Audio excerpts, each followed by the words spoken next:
Hello friends, ನಮಸ್ಕಾರ. ಆಹಾರ YouTube ಚಾನಲ್ಗೆ ಸ್ವಾಗತ. ನಾನಿವತ್ತು ಸಿರಿಧಾನ್ಯದಿಂದ ಮಾಡೋ ಬಿಸಿಬೇಳೆಭಾತನ್ನ ಮಾಡ್ತಾ ಇದ್ದೀನಿ. ಮೊದಲಿಗೆ 1 ಗ್ಲಾಸಷ್ಟು ಸಿರಿಧಾನ್ಯ ಅಂದರೆ ನವಣೆನ ತೊಗೊತಾ ಇದ್ದೀನಿ. ಹಾಗೆ 3/4 ಗ್ಲಾಸಷ್ಟು ತೊಗರಿಬೇಳೆನ ತೊಗೊಳ್ತಾ ಇದ್ದೀನಿ.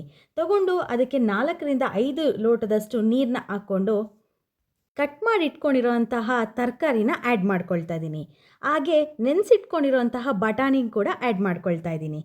ಅದಕ್ಕೆ ಸ್ವಲ್ಪ ಉಪ್ಪು ಹಾಗೂ ಅರಿಶಿನ ಆ್ಯಡ್ ಮಾಡಿ ಸಾಫ್ಟಾಗಿ ಒಂದು 4 ವಿಸಿಲ್ ಆಗೋವರೆಗೆ ಬೇಯಿಸ್ಕೊಬೇಕಾಗತ್ತೆ. ನೋಡಿ ಎಷ್ಟು ಸಾಫ್ಟಾಗಿ ಬಂದಿದೆ ಅಂತ. ಈಗ ಒಗ್ಗರಣೆ ಮಾಡ್ಕೊಳ್ಳೋಣ. ಒಂದು ಬಾಣಲಿಗೆ 4ರಿಂದ 5 ಚಮಚದಷ್ಟು ಎಣ್ಣೆನ ಹಾಕ್ಕೊಳ್ಳಿ. ಸಾಸಿವೆ ಸಿಡಿದ ಮೇಲೆ ಸ್ವಲ್ಪ ಜೀರಿಗೆನ ಆ್ಯಡ್ ಮಾಡ್ಕೊಳ್ಳಿ. ಅದಾದ ನಂತರ ಕಡಲೆ ಬೀಜ ಆ್ಯಡ್ ಮಾಡಿಕೊಂಡು ಅದು ಬ್ರೌನ್ ಆಗೋವರೆಗೂ ಹುರ್ಕೋಬೇಕಾಗತ್ತೆ. ನಾನಿವಾಗ 7ರಿಂದ 8 ಗೋಡಂಬಿನ ಆ್ಯಡ್ ಮಾಡ್ಕೊಳ್ತಾ ಇದ್ದೀನಿ. ಹಾಗೆ ಕಟ್ ಮಾಡಿ ಇಟ್ಕೊಂಡಿರುವಂತಹ ಈರುಳ್ಳಿ ಕೂಡ ಆ್ಯಡ್ ಮಾಡ್ಕೊಳ್ತಾ ಇದ್ದೀನಿ. ಅದು ಟ್ರಾನ್ಸ್ಲೂಸೆಂಟ್ ಆಗೋವರೆಗೂ ಹುರ್ಕೋಬೇಕಾಗತ್ತೆ. ಈಗ ಸ್ವಲ್ಪ ಇಂಗನ್ನು ಆ್ಯಡ್ ಮಾಡ್ಕೊಳ್ತಾ ಇದ್ದೀನಿ. ಇದು ಕಂಪ್ಲೀಟ್ಲಿ ಆಪ್ಷನಲ್. ಹಾಗೆ ಕಟ್ ಮಾಡಿ ಇಟ್ಕೊಂಡಿರುವಂತಹ ಟೊಮೆಟೊ ಆ್ಯಡ್ ಮಾಡಿ ಅದು ಬೇಯೋದಕ್ಕೋಸ್ಕರ ಅರಿಶಿನ ಪುಡಿನ ಆ್ಯಡ್ ಮಾಡ್ಕೊತಾ ಇದ್ದೀನಿ.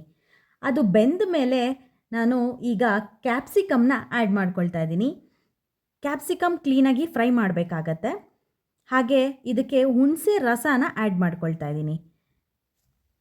ಹಾಗೆ ಇದಕ್ಕೆ ನಾನು ಸ್ವಲ್ಪ ಉಪ್ಪನ್ನು ಆ್ಯಡ್ ಮಾಡ್ಕೊಳ್ತಾ ಇದ್ದೀನಿ. ಹಂಗೆ ಬಿಸಿಬೇಳೆಬಾತ್ ಪೌಡ್ರನ್ನ ಕೂಡ ಆ್ಯಡ್ ಮಾಡ್ಕೊಳ್ತಾ ಇದ್ದೀನಿ. ನಾನಿಲ್ಲಿ MTR ಬಿಸಿಬೇಳೆಬಾತ್ ಪೌಡ್ರನ್ನ ಯೂಸ್ ಮಾಡ್ತಾ ಇದ್ದೀನಿ. ನಿಮಗೆ ಈ ರೆಸಿಪಿ ಇಷ್ಟ ಆಗಿದ್ದರೆ ಒಂದು ಪುಟ್ಟ ಲೈಕ್ ಹಾಗೂ ಕಮೆಂಟ್ ಮಾಡಿ. ಇನ್ನೂ ನನ್ನ ಚಾನಲ್ಗೆ ಯಾರು ಸಬ್ಸ್ಕ್ರೈಬ್ ಮಾಡ್ಕೊಂಡಿಲ್ಲ ಅಂದರೆ ದಯವಿಟ್ಟು ಹೋಗಿ ಸಬ್ಸ್ಕ್ರೈಬ್ ಮಾಡ್ಕೊಳ್ಳಿ. ಈ ಒಗ್ಗರಣೆನ ಬೇಯಿಸಿಟ್ಕೊಂಡಿರೋದಕ್ಕೆ ಆ್ಯಡ್ ಮಾಡ್ಕೊಳ್ಳಿ. ಈ ರೆಸಿಪಿ ಇನ್ನೂ ಯಾರು ಟ್ರೈ ಮಾಡಿಲ್ಲ ಅಂದರೆ ದಯವಿಟ್ಟು ಹೋಗಿ ಇವತ್ತೇ ಟ್ರೈ ಮಾಡಿ ಹಾಗೂ ಕಮೆಂಟ್ ಬಾಕ್ಸಲ್ಲಿ ತಿಳಿಸಿ ಹೇಗೆ ಬಂದಿತ್ತು ಅಂತ. ನೋಡಿ, ಮಿಕ್ಸ್ ಮಾಡಿದ್ಮೇಲೆ ಈ ಥರ ಬಂದಿದೆ.